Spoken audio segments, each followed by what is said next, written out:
देखिए, मेरे गुरुजी renowned astrologer थे। उन्होंने 219 बुक्स लिखी हैं एस्ट्रोलॉजी, एस्ट्रोनॉमी, न्यूमरोलॉजी और पामिस्ट्री पर। उनका नाम है पंडित राधाकृष्ण श्रीमाली। पंडित राधाकृष्ण श्रीमाली जी। और उन्हीं से ही मैंने सारी विद्या ग्रहण की जी। और जो जो उन्होंने मुझे सिखाया, आज मैं उसी रास्ते पर चलता हूँ। सबसे पहले उन्होंने मुझे सिखाया कि हमेशा जो भी आपसे कुंडली दिखाने आए उसके अच्छे के बारे में सोचना, अपने बारे में कभी मत सोचना, और मैं उन्हीं को ही फॉलो करता हूँ। स्टोन्स यानी कि पत्थर, अलग अलग तरीके के पत्थरों की बहुत ज्यादा महत्व है।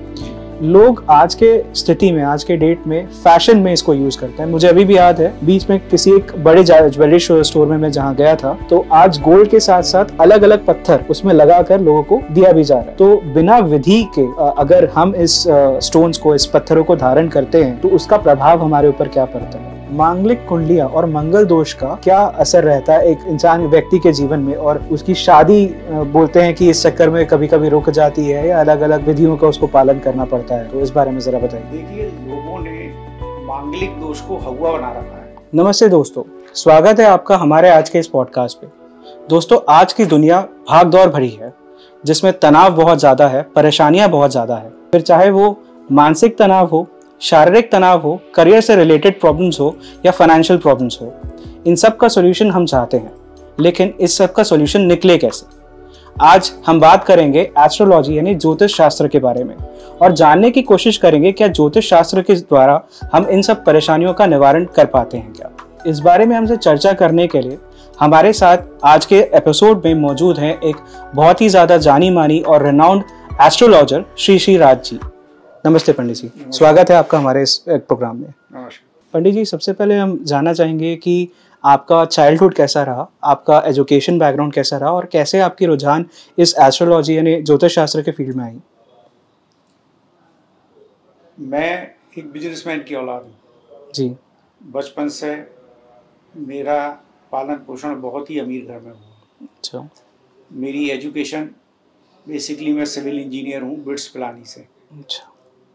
लेकिन आज से 25 साल पहले मेरी लाइफ, उस वक्त मैं कंस्ट्रक्शन कंपनी चलाता था, मेरी लाइफ में शनि की 7.5 आई, जिसकी वजह से पूरा बिजनेस में उथल पुथल हो गई।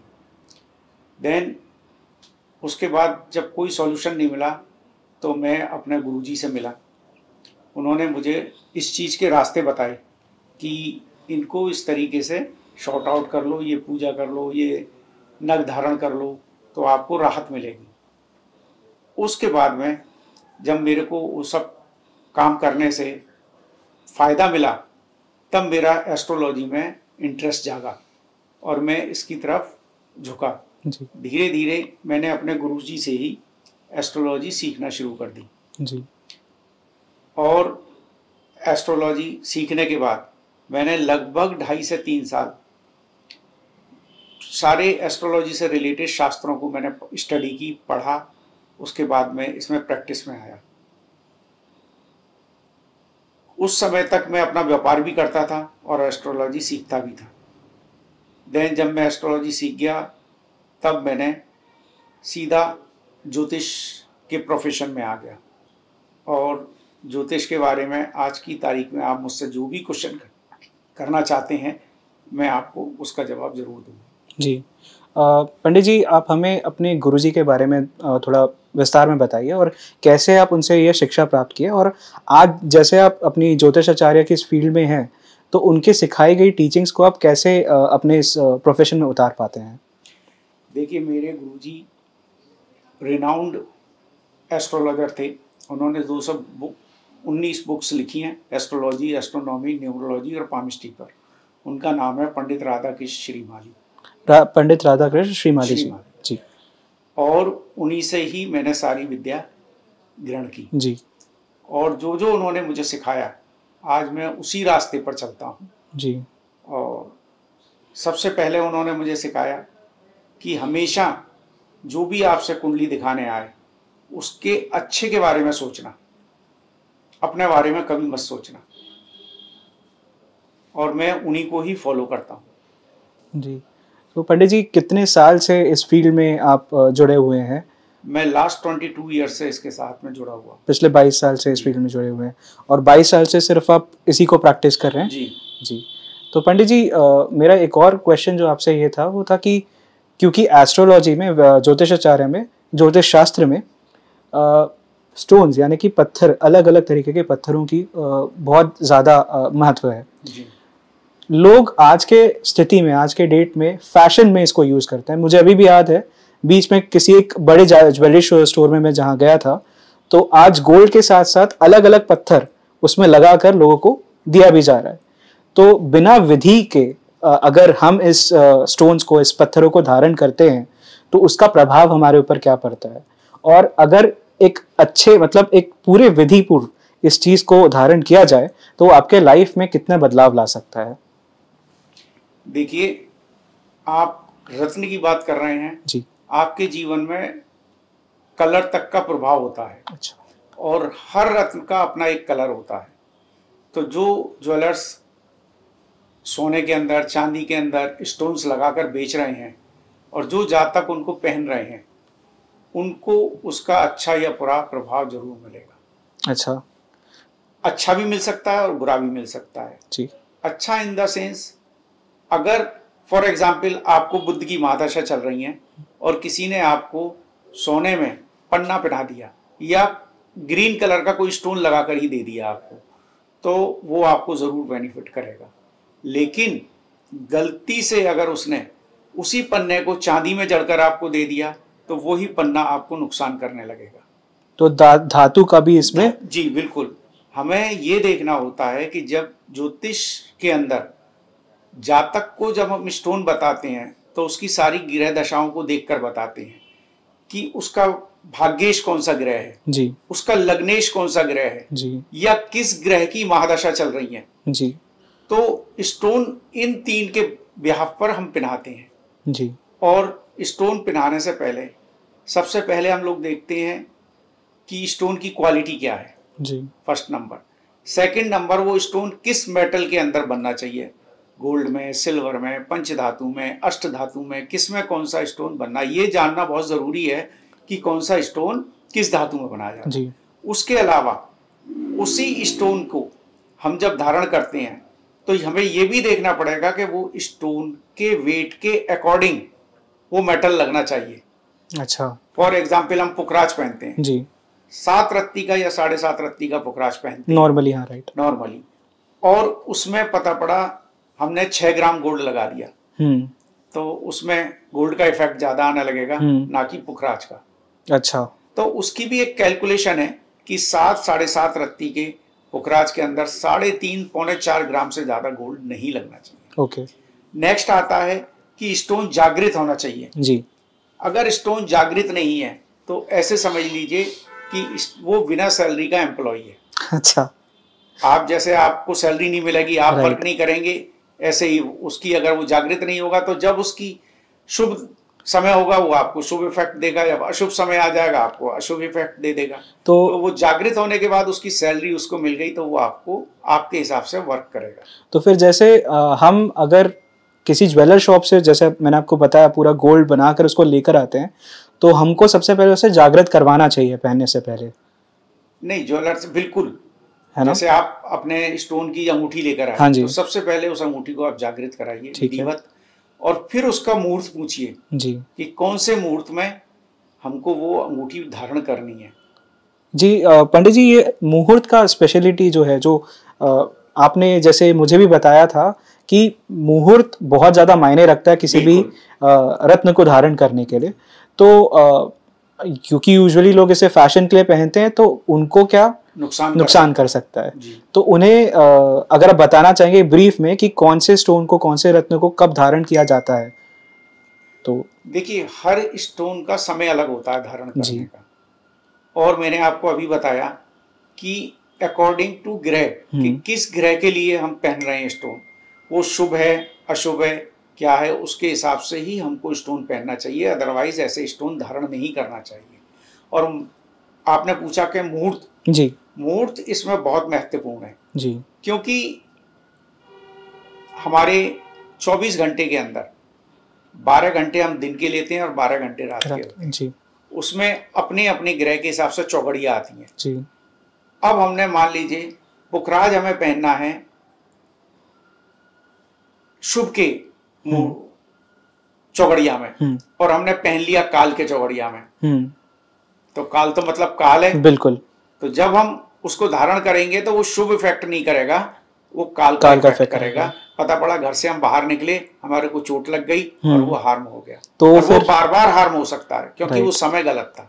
तो ऐसे में ज्योतिष शास्त्र भी अगर किसी को बताता है कि आपको इस पर्टिकुलर समय में इस रत्न को धारण करना चाहिए, और जो हमारे जजमान है अगर वो उसे जाकर किसी उस पर्टिकुलर पॉइंट ऑफ टाइम पे नहीं लेकिन कभी और धारण करते हैं और फिर बाद में आकर अगर ये बोलते हैं कि आपने जो स्टोन पहनाया था वो हमें उल्टा इफेक्ट कर रहा है, वो उनकी गलती के कारण होता है। ऐसा आपने कितने बार आपके एक्सपीरियंसेस में ऐसा कभी हुआ है पंडित जी?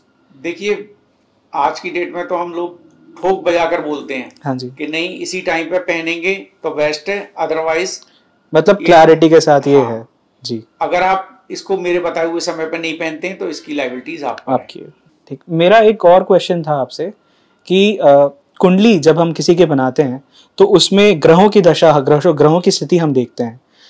एक नॉर्मल सा क्वेश्चन ये उठ के आता है, कहा जाता है कि ग्रहों की जो स्थिति रहती है, जो दशा रहती है, उसके हिसाब से इंसान का बिहेवियर, उसकी जो कैरेक्टरिस्टिक्स है वो चेंज होती रहती है।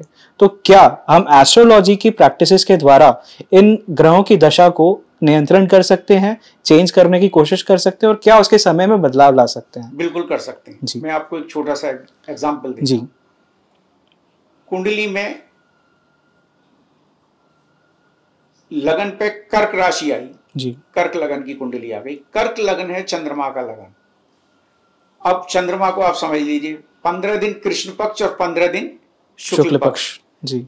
और तो ऐसे जातक के समय में जीवन में फ्लक्चुएशंस होंगे, कभी उतार कभी चढ़ाव, कभी उतार कभी चढ़ाव। अच्छा समय आया तो अच्छा हो गया और हल्का सा भी डाउनफॉल आया तो नीचे गिरता ही चला जाएगा। अब ले लीजिए आप किसी की लग्न वृश्चिक है, बिच्छू, हाँ वृश्चिक है, उस जातक किसी से नहीं बोलेगा, लेकिन जब वो बोलेगा तो ऐसे बोलेगा जैसे डंक मार दिया। हाँ, क्योंकि बिच्छू का वो ही है, डंक मार के उसे कष्ट देना। जी बिल्कुल। तो लग्न का जो भी राशि होती है लग्न में, उसका इफेक्ट जातक के जीवन में जरूर आता है जी।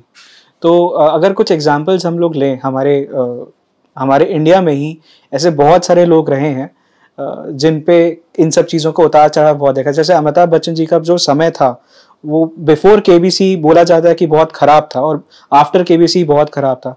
तो आप अपने एक्सपीरियंसेस में कुछ ऐसे लोगों के बारे में बताना चाहेंगे जिनके ऊपर ये जो स्थिति है, ग्रहों की स्थिति है, उसका कभी उतार चढ़ाव हुआ और बाद में एस्ट्रोलॉजिकल प्रैक्टिसेस के द्वारा उन्हें ठीक किया गया हो? देखिए, ये जितने भी बड़े रिनाउंड लोग हैं जी, सबके जीवन में उतार चढ़ाव आता है। हाँ जी।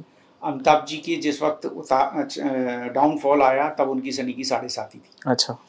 और 7.5 अच्छे अच्छों की जमीन की धूल चटा देती है। ये तो है नहीं? तो उस वक्त उनका डाउनफॉल ऐसा आया कि वो बिल्कुल फिनिश हो चुके थे। हाँ। लेकिन जैसे जैसे 7.5 खत्म होती गई, उसका दुष्प्रभाव खत्म होता गया, उनका समय ग्रहों के अनुसार ठीक होता चला गया जी। इसी तरीके से जब हमारे जीवन में किसी जातक के ऊपर 7.5 आई या राहु की महादशा आ गई, तो राहु का क्या सिस्टम है कि राहु सिर्फ सपने दिखाता है। अच्छा। अगर किसी के लग्न में राहु बैठा हुआ है, आप ये समझ लीजिए कि वो सपने तो बहुत देखेगा लेकिन पूरा एक भी नहीं होगा। ठीक। सिर्फ सपने ही देखेगा वो, क्योंकि राहु मेलाफाइड ग्रह है, किसी का अच्छा करता नहीं है। अब करता किसका अच्छा है? मान लो किसी के 3rd हाउस में राहु बैठे हैं तो उसको सट्टे में पैसे कमा देंगे क्योंकि उनका प्रोफेशन ही वो है। राइट। तो राहु कभी भी किसी का लॉन्ग टर्म तक साथ नहीं देता है, शॉर्ट टर्म में भी उतार चढ़ाव दिखा के नुकसान करके ही जाता है ये जी। एक और स्पेसिफिक एरिया है जो आज के डेट में हमें ज्योतिष शास्त्र में बहुत सुनने को मिल रहा है, वो है काल सर्प दोष का। तो इसके बारे में थोड़ा विवरण में बताइए। देखिए, काल सर्प दोष जीवन का एक कोड है जी, जिसके कारण जीवन में जिस जातक को काल सर्प है उसके काम कोई भी आसानी से नहीं बनते। उसका कोई भी काम वो शुरू करेगा और उस जो काम कंप्लीट होते होते ही समझ लीजिए उसकी गर्दन में अटक जाएगा वो काम। कंप्लीट ही बहुत मुश्किल से होगा जी। लेकिन इसके साथ साथ कालसर्प दोष वाले जातक के ग्रह सबसे अच्छे होते हैं, क्योंकि सब एक दूसरे के मित्र होते हैं। अब एग्जाम्पल लीजिए, जेल में 100 आदमी पड़े हैं, अंदर सब बातें कर रहे हैं, सब एक दूसरे के मित्र हैं, क्या कोई किसी की हेल्प कर पाएगा उसमें? नहीं कर पाएगा, जब तक कि वो उससे बाहर नहीं निकलेंगे जी। इसी तरीके से जब तक कालसर्प दोष का प्रॉपर विधिवत उपाय नहीं होगा तब तक उस जातक के संग ये समस्याएं बनी रहेंगी। इसके लेकिन जिस वक्त ये उपाय हो जाएगा जी, उस जातक की सबसे ज्यादा राइजिंग होती है। अच्छा, क्योंकि हर ग्रह एक दूसरे का मित्र होता है जी। पंडित जी, इसके विधि के बारे में अगर थोड़ा हम जानकारी पाए तो।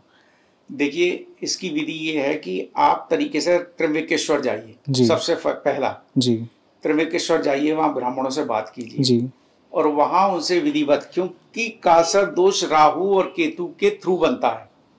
जब राहु और केतु के मुंह में सारे ग्रह आ जाते हैं जी, तब कालसर्प बनता है जी। तो वहां सबसे पहले राहु का जाप करना चाहिए, केतु का जाप करना चाहिए, तत्पश्चात 9 पिंड बनेंगे, 9 पिंड पर 9 सर्पनी के जोड़े चढ़ेंगे जी, और उन पर 2 दिन पूजा चलेगी। और जो वस्त्र पहन के आप लास्ट के दिन पूजा कर रहे हैं, वो वस्त्र वहीं के वहीं नदी में छोड़कर आएंगे, और नए वस्त्र या धुले हुए वस्त्र धारण करके आएंगे। ये विधि कम से कम 9 दिन में पूरी होती है। अच्छा, और 9 दिन में अगर ये विधिवत नहीं होगी तो कालसर्प दोष कटेगा नहीं जी। आज की यूजुअल प्रैक्टिसेस में 9 दिन मेरे ख्याल से शायद ही कहीं इतना विवरण में हो रहा होगा, इतना ज़्यादा पूरे 9 दिन इसकी प्रैक्टिसेस की जा रही होगी। तो ये तो आप त्र्यंबकेश्वर जाने बोल रहे हैं, कुछ लोग ऐसे भी होते हैं जो इतना अफोर्ड नहीं कर पाते हैं कि वो त्र्यंबकेश्वर जाकर इसको करा पाए, तो उनके लिए क्या उनके लिए कालसर्प दोष का यंत्र बनता है। अच्छा, चांदी के ऊपर विधिवत वो यंत्र बनता है जी, उस यंत्र पे वो पूजा होती है। उस यंत्र को जातक को अपने गले में धारण करके रखना चाहिए, कालसर्प दोष का इफेक्ट कम हो जाएगा। जिंदगी भर धारण करके रखना चाहिए उसे, ठीक है। तो अगर बाय चांस वो कभी उसे उतार देते हैं, कोई बात नहीं, दोबारा धारण कर देते हैं, ठीक ठीक। तो आपके इतने लंबे करियर स्पैन में, 22 साल से ज़्यादा के करियर स्पैन में, आपके पास ऐसे बहुत से केसेस आए होंगे जो लास्ट एज होंगे, जिनकी लाइफ में बहुत ही ज़्यादा प्रॉब्लम चल रही होगी। तो कुछ ऐसे केसेस को शेयर कीजिए जो आपने सॉल्व करे हों। आप ये प्रॉब्लम्स बीमारी को लेकर कर रहे हैं? हाँ, मेरी बीमारी को लेकर भी है, फाइनेंशियल प्रॉब्लम्स को लेकर भी है, और जो करियर में जिनकी एज बहुत ज़्यादा हो गई हो लेकिन अपने करियर में अभी तक सेट नहीं हो पाए हों, तो आखिरी प्रॉब्लम में तो आप ही के पास आते होंगे कि इसका निवारण कैसे करना है, तो बताइए। बीमारी के लिए जी, कोई जातक बीमार है जी, हम महामृत्युंजय करते हैं, लेकिन पता पड़ा वो फिर भी नहीं रहे, इसका मतलब है कि उनकी मृत्यु निश्चित थी, जिसकी वजह से महामृत्युंजय उनके ऊपर असर नहीं किया। क्यों? महामृत्युंजय मृत्यु के लिए नहीं है, महामृत्युंजय मार्केश के लिए है। मार्केश मतलब जिसका मृत्यु तुल कष्ट हो जी, उस कष्ट को उसे बचाने के लिए महामृत्युंजय किया जाता है। मृत्यु तुल कष्ट मतलब मृत्यु के समान कष्ट हो। अच्छा, लेकिन मृत्यु नहीं है। अच्छा, आयु है जी, आयु है तभी तो बच सकता है। जिसकी आयु पूरी हो गई, महामृत्युंजय क्या करेगा उसके लिए? जी बिल्कुल। तो लेकिन उसके भी नियम है, विधि है कि किस तरीके से महामृत्युंजय करना चाहिए। महामृत्युंजय जो ब्राह्मण करने बैठेंगे, सबसे पहले उनको 4 नियमों का पालन करना चाहिए। फर्स्ट ऑफ ऑल, वो एक टाइम भोजन करेंगे। अच्छा, और जो सपोज 5 ब्राह्मण कर रहे हैं तो उनमें से कोई शाम को भोजन करेंगे तो 1 ब्राह्मण भोजन बनाएगा, 2 ब्राह्मण भोजन बनाएंगे, उसी भोजन को ग्रहण करेंगे, पत्नी के हाथ का भोजन ग्रहण नहीं करेंगे। अच्छा। नंबर 3, भूमि सैया लेंगे, भूमि पे सोएंगे।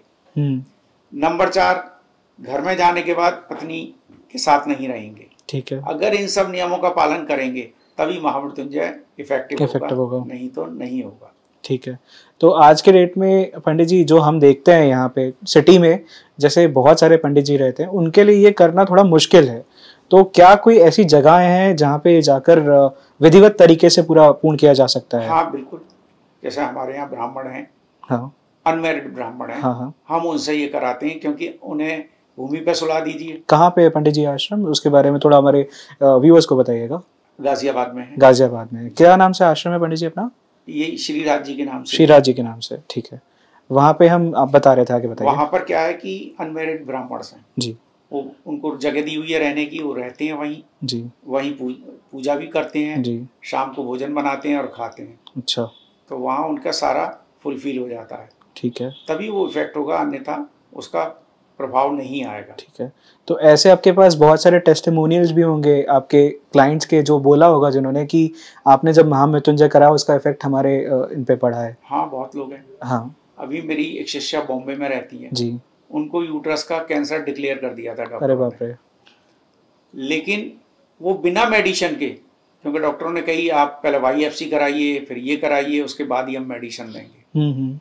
मैंने उसको विद इन ए मंथ ठीक किया है, और वो विदाउट एनी मेडिसिन। आप चाहिएंगे उनका इंटरव्यू ले लीजिएगा जी, ठीक है। एक की किडनी खराब हो गई थी जी, उसका कोई क्रिएटिनिन नहीं होता है, वो 9 पहुंच गया था। अच्छा, डायलिसिस पे आने वाले थे, अच्छा, उनका डायलिसिस रोका जी, और आज वो काफ़ी हद तक ठीक हैं। लेकिन सब चीज़ दवाई काम नहीं करती, दवा भी साथ में चलनी जी, बिल्कुल, बिल्कुल। तो हम अपने व्यूअर्स को ये बताना चाहते हैं कि एस्ट्रोलॉजी यानी ज्योतिष शास्त्र वो आपको कंप्लीट सॉल्यूशन नहीं देता है, आपको आपकी ज़िंदगी में इस चीज़ आपकी प्रॉब्लम से पार पाने के लिए आपको एक अच्छा रास्ता प्रोवाइड करता है। हम किसी को 100% सॉल्यूशन नहीं दे पाते ना पंडित जी। अगर 100% हम सॉल्यूशन दे देंगे हाँ, तो बड़े छोटे भगवान कहलाएंगे। बिल्कुल, बिल्कुल, राइट। हम पूजा के बल पे, हाँ, स्टोन्स के सहारे हाँ, किसी को 50 से 60% तक ठीक कर सकते हैं, ठीक कर सकते जी, हैं। जी, जी, उससे ज्यादा नहीं हो सकती, क्योंकि ग्रह की अपनी ताकत होती है। जी, अगर हम इतने ही सक्षम हो जाएं तो फिर तो ग्रह से बड़े हम हो गए ना, बिल्कुल, और ये पॉसिबल नहीं है। तो जितने भी हमारे दर्शक हैं, आप बिल्कुल ज्योतिष शास्त्र का आप पालन कीजिए, जो उनके बताए हुए सॉल्यूशंस हैं उसका पालन कीजिए, लेकिन कभी भी ये मत समझिएगा कि वो आपके ऊपर 100% इफेक्टिव होंगे। आगे बढ़ने से 60 to 70% इफेक्टिव होंगे। पंडित जी, आगे बढ़ने से पहले हमारा एक क्वेश्चन था जो स्टोन्स वाला था। तो क्योंकि यूजुअली बहुत सारे लोगों को शनि का प्रभाव रहता है, या बहुत सारे लोगों को बताया जाता है कि आपको पन्ना पहनना चाहिए, तो ऐसा, या फिर शनि में ये भी बोला जाता है कि घोड़े की नाल वाला एक रिंग पहनना चाहिए, तो ऐसा क्यों कहा जाता है? देखिए, शनि को लोहा पसंद है जी, नीलम पसंद है। अब हम घोड़े की नाल की छल्ला पहनाने की बात करते हैं तो हमें वो काले घोड़े की नाल का छल्ला होना चाहिए। अच्छा, अब हमको ये नहीं पता कि जहाँ से हम ला रहे हैं वो काले घोड़े की नाल का है या नहीं है, या तो हम श्योर होने चाहिए। बिल्कुल, या जो नदी में नाव बहती है उसकी जो पहली कील माथे पर ठोकी जाती है उस कील का छल्ला हो जी, लेकिन हमें नहीं पता होता कि वो पहली कील है या नहीं है। बिल्कुल, तो नीलम पहना सकते हैं हम। नीलम पंचधातु में पहनाना चाहिए, 7.5 के अंदर। अगेन वो पंचधातु में जो पहना रहे हैं उनके वेट के हिसाब से प्रोपोर्शनेट रहना चाहिए। बिल्कुल, बिल्कुल। अगर वो थोड़ा भी ऊपर नीचे होता है या तो धातु का 19-20 का फर्क तो वैल्यू नहीं करता, लेकिन ज्यादा का फर्क होता है तो वैल्यू करता है। वैसे ही जैसे नीलम जो है और पन्ना जैसे स्टोन्स है वो काफी ज्यादा ये बहुत ज्यादा उसकी वैल्यू बहुत ज्यादा है, उसका प्राइस बहुत ज्यादा है, तो उसके सब्स्टिट्यूट भी होते होंगे। हाँ, बिल्कुल। तो सब्स्टिट्यूट में पन्ने का सब्स्टिट्यूट है पेरिडॉट, अच्छा, और ओनिक्स, नीलम का ओनेक्स है, नीलम का है नीली। ओके। तो उनका भी इफेक्ट उतना ही होता है या कुछ हद तक कम रहता है? उनका इफेक्ट होता है जी, लेकिन 50% होता है और उनका साइज बड़ा हो जाता है। अच्छा, साइज बड़ा हो जाता है मतलब जी? जैसे हमें नीलम 6 रत्ती का पहनना, जी, वहीं सब्स्टिट्यूट 9 रत्ती का पहनना पड़ेगा। अच्छा, वो बड़े साइज का पहनने से आपको उतना इफेक्ट कर सकता है। ठीक। आपने कालसर्प दोष में जैसे यंत्र के बारे में बताया था, ऑफ कैमरा भी आप हमें बता रहे थे कि अगर हम उसे किसी धातु में पहनते हैं और उसे धारण करते हैं तो वो सोने के धातु को भी तांबे में परिवर्तित कर सकता है। सही बात है। ऐसा कैसे होता है? आप उस यंत्र को सोने की चेन में बनाकर जातक को महीने 2 महीने पहना दीजिएगा, सोने की चेन की शक्ल चेंज हो जाएगी। अच्छा, सोचिए आप इंसान का क्या हालत। तो मतलब वो इतना ज्यादा पावरफुल चीज है, और उसे हम लोग कहते हैं कि उसको आप काले धागे में पहनिए। काले धागे में पहनिए। मतलब वो आपने एक और बात कही थी कि जो स्पर्श होता है, हाँ, स्टोन का और धातु का स्पर्श हमारी उंगली से होना चाहिए, और कभी कभी धातु ज्यादा होने से वो उंगली से नहीं हो पाता है। तो क्या हमारे व्यूअर्स को ये भी जानना चाहिए कि भाई आप जो रिंग बना के पहन रहे हैं उसे इस चीज का बिल्कुल प्रोसीजर को फॉलो अप करिए कि आपका जो स्टोन है आपकी उंगली के साथ टच कर रहा हो। ये बिल्कुल उंगली के संग टच भी करना चाहिए, प्लस जो भी मेटल लग रहा है वो स्टोन के वेट के अकॉर्डिंग होना चाहिए। जी ठीक। जितने भी स्टोन्स हैं, अभी स्टोन्स के बारे में हम जब बात कर रहे हैं तो स्टोन्स की भी अलग अलग क्वालिटी आती है जी।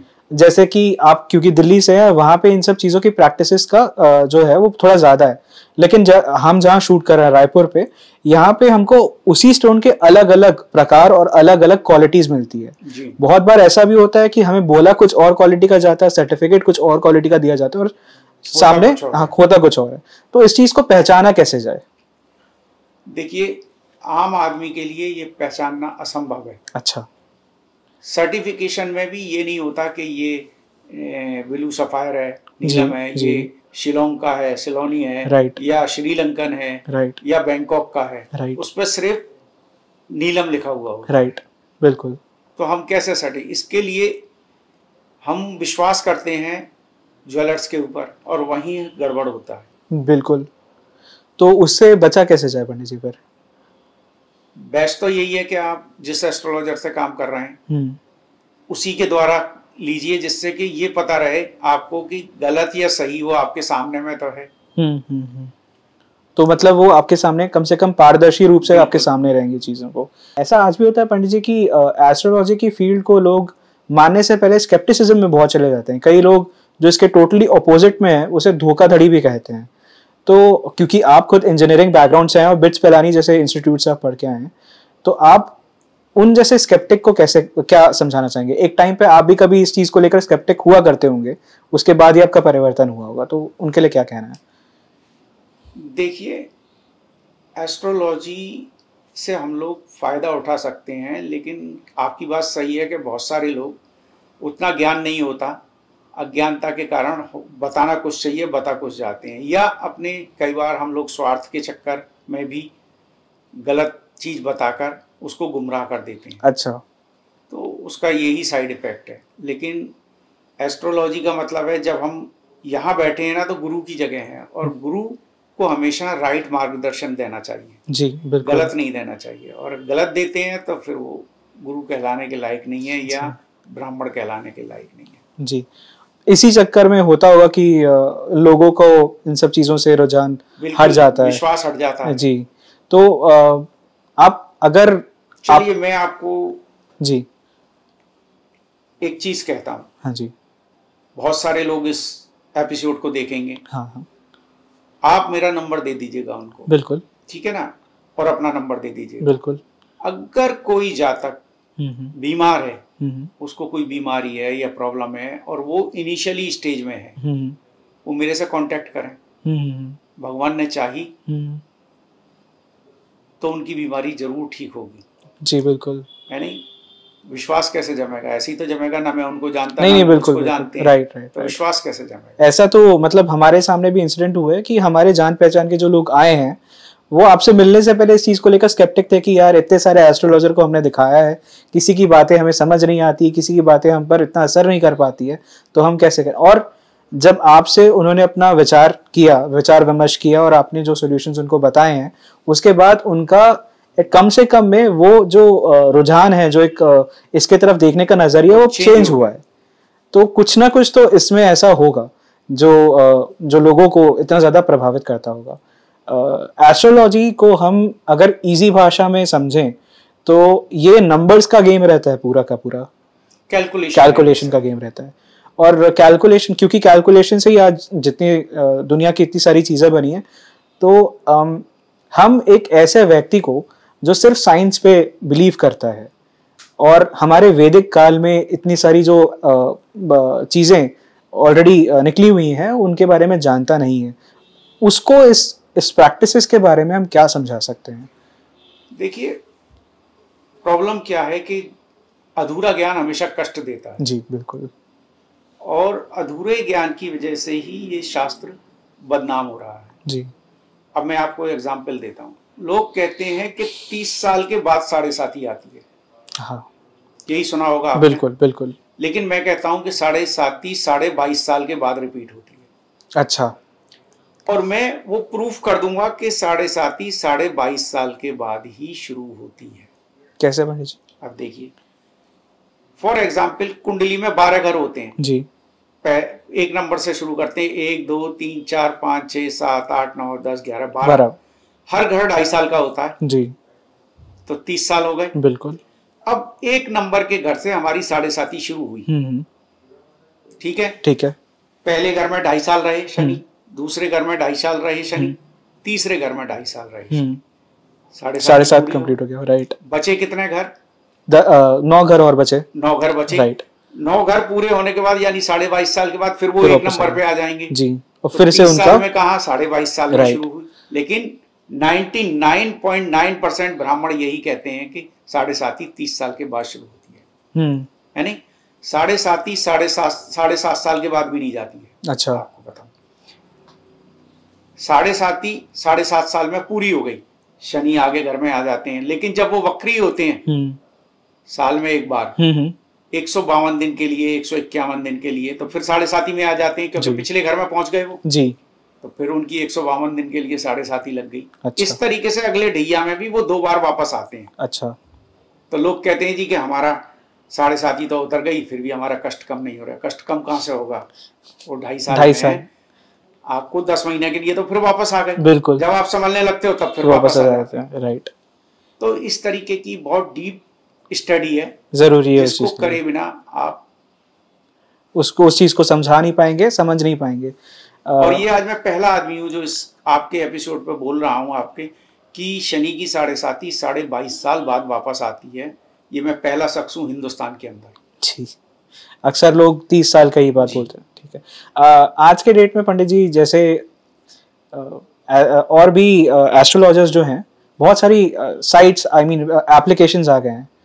उन एप्लीकेशंस के थ्रू अपने क्लाइंट्स का वो एस्ट्रोलॉजिकल सर्विसेज देते हैं। तो ऐसे ऐप्स के बारे में आपका क्या कहना है? क्या वो पूरा उन्हें दिखा पाते हैं? वो पूरा 100% नहीं बता सकते। तो एक तरीके से ये बोला जा सकता है कि वो सिर्फ लोगों को रुझाने का तरीका है। बस।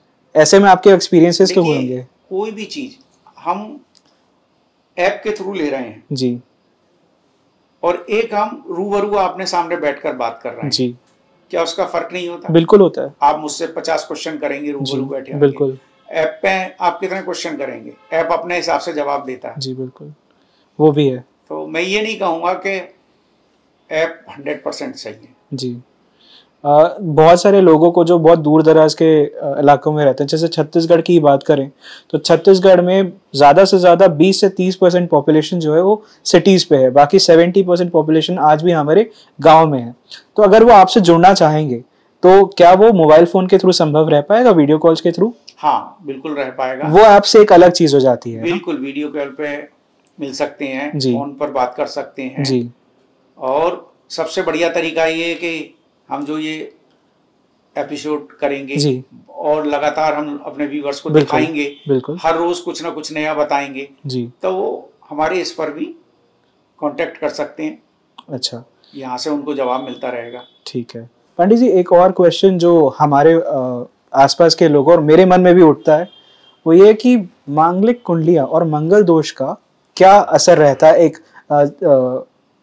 इंसान व्यक्ति के जीवन में, और उसकी शादी बोलते हैं कि इस चक्कर में कभी कभी रुक जाती है या अलग अलग विधियों का उसको पालन करना पड़ता है, तो इस बारे में जरा बताइएगा। देखिए, लोगों ने मांगलिक दोष को हवा बना रखा है। अच्छा, कि भाई मांगलिक दोष है, इसको 29 साल के बाद शादी करो, 30 साल के बाद शादी करो, या मांगलिक दोष वाले जातक की कुंडली मांगलिक दोष वाले जातक से ही मिलाकर करिए। अच्छा, यानी अगर लड़का मांगलिक है तो लड़की भी मांगलिक होनी चाहिए, लड़की मांगलिक है तो लड़का भी मांगलिक होना चाहिए। मैं मानता हूं कि ऐसा अगर मिल जाता है तो वेल एंड गुड है, और नहीं मिलता है तो आप एक बात ध्यान रखिए कि मांगलिक कुंडली नॉन मांगलिक कुंडली के संग बहुत अच्छे से मिलती है, क्योंकि सबके ग्रह आमने सामने बैठे हुए नहीं होते, एक दूसरे को काट रहे होते हैं। लेकिन क्योंकि मिलाने में समय लगता है इसलिए हम लोग बहाना ढूंढ लेते हैं कि मांगलिक से ही कर लीजिए, मांगलिक से कर लीजिए। अदरवाइज 90% मांगलिक और नॉन मांगलिक की कुंडली मिलती है। 90% टाइम जी। ये आपने बताकर बहुत सारे हमारी जो माताएं हैं उनकी परेशानी को हल किया एक तरीके से, क्योंकि जब भी मैंने देखा हमारे फ्रेंड सर्कल पे हो या हमारे फैमिली सर्कल पे हो, जब उनका बच्चा या बच्ची मांगलिक निकलते हैं तो कुछ ज्यादा ही परेशान हो जाते हैं। उनसे सबको बोलिए कि वो हमारे यहाँ कुंडली भेजें, हम मिलाकर देंगे उनको। मांगलिक की शादी नॉन मांगलिक से होती है जी, और वो सब प्रूफ करेंगे, सक्सेसफुल शादियां रहती है हमेशा, कोई दिक्कतें नहीं आती। कोई दिक्कत नहीं है भैया। एक बात बताइए, लव मैरिज होती है जी, राइट, लव मैरिज होती है, उसमें पता नहीं होता कि मांगलिक है या नॉन मांगलिक है, बिल्कुल, है नहीं, फिर भी विवाह चलते हैं ना, क्योंकि तो उनके योग कहीं ना कहीं कटते हैं। जी जी जी, यूजुअली लोग जो है कुंडली मिलाते नहीं है लव मैरिजेस पे, ये तो एक मैंने देखा है। तो उनकी भी जीवन चलता है ना। तो ऐसा आपने कई कुंडलियों में देखा होगा मैंने सैकड़ों कुंडलियां मिलाई, जिनकी शादी हो गई और बाद में लव मैरिज हुई और बाद में पता चला वो मांगलिक हैं, तो उसके बाद भी आप उनका जो है विचार करके उनका भी सोल्यूशन निकाल सकते हैं जी। तो कुंडली मांगलिक दोष को लोगों ने बहुत बड़ा वो बना दिया है हुआ। मांगलिक दोष इतनी बड़ी चीज नहीं है, वो कटता है, आराम से कटता है जी। आप बताने के लिए कह देते हैं ब्राह्मण लोग के घट विवाह करिए, वट वृक्ष से विवाह करिए, जब बहुत ही घोर मांगलिक होते हैं उसके लिए तो है कि कुंडली मिल ही नहीं रही किसी के साथ, तो मजबूरी है, तो ऐसे 10% लोग होते हैं। तो ऐसे में उनको मैंने कभी सुना है कि पीपल के पेड़ के साथ शादी कर लेना चाहिए, तो वो दोष कटता है, लेकिन वो भी विधिवत ही होना चाहिए। अब उसका विधि पंडित जी क्या होगा? देखिए इतनी सारी चीज मैं आपको फोन पे नहीं बता। हाँ बिल्कुल बिल्कुल, वो पूरे विधि विधान से अगर करेंगे घट विवाह तो वो सक्सेस होगा जी। ठीक है, तो आज का हमारा एपिसोड हम यहीं पे खत्म करते हैं और पंडित जी से आशीर्वाद चाहते हैं कि ऐसे ही हमारे आगे के एपिसोड्स भी फलीभूत हो और अच्छे से चल सके। और पंडित जी से जुड़ने के लिए आप उनका नंबर हमारे स्क्रीन में लगातार देख रहे होंगे, और इनसे जुड़ने के लिए और भी तरीके हैं। इनको आप ईमेल भी लिख सकते हैं, इनके गाजियाबाद में स्थित आश्रम में भी इनसे कांटेक्ट कर सकते हैं। तो बहुत बहुत धन्यवाद पंडित जी इस पूरे जानकारी का। ऐसे ही हमारे साथ बने रहिए और आपकी कृपा हमारे पर रहे। Thank you for watching the episode, and ऐसे ही आगे और इंटरेस्टिंग और नॉलेजेबल एपिसोड्स के लिए हमारे इस पॉडकास्ट को हमेशा देखते रहिए। Thank you.